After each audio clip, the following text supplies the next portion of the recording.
campionato, ancora pochi giorni che si accade, è stata una bella presentazione, hai visto Tecna, hai visto Palazzo degli Elefanti, che sensazioni hai? Intanto vi ringrazio dell'accoglienza, so che per me è stata un'emozione incredibile, ringrazio i tifosi perché mi hanno sentito l'entusiasmo che avevo bisogno e non vedo l'ora di iniziare. Senti, le tue condizioni fisiche? Ma ti dico, mi sono allenato un mesetto su Serie D a Perugia, quindi non sto male, però solamente ho bisogno un po' di tempo, però spero di iniziare tutto bene subito dopo. Quindi potresti essere nell'11 di Donati. Questo deciderà il mister ancora non so. Le ambizioni di Carmine?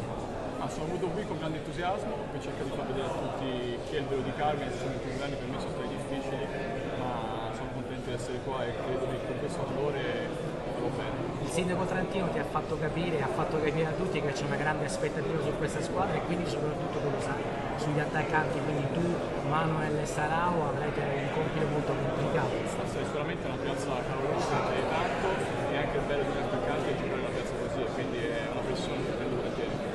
Sei emozionato per il debutto di la squadra europea? Sicuramente sarà bello giocare un 20.000, quindi non vedo l'ora e spero di far bene, dai. Quanti gol prometti ai tifosi? Questa è una promessa che non ti posso fare. Sicuramente cerco di onorare la maglia al massimo e poi a fine anno tireremo le somme e vediamo anche che fare. Oltre all'obiettivo di squadra hai un qualche obiettivo personale? Ti fa vedere di nuovo chi è di calcio.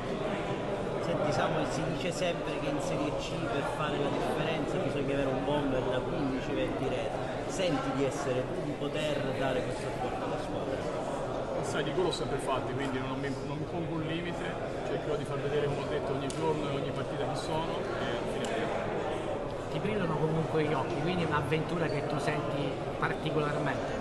Ma sai, ho un'età che in questo ho bisogno di questo, altrimenti potrò anche smettere, insomma.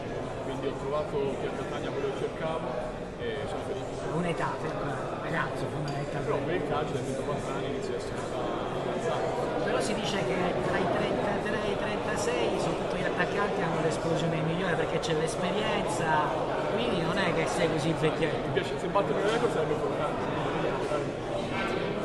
Grazie Samuel.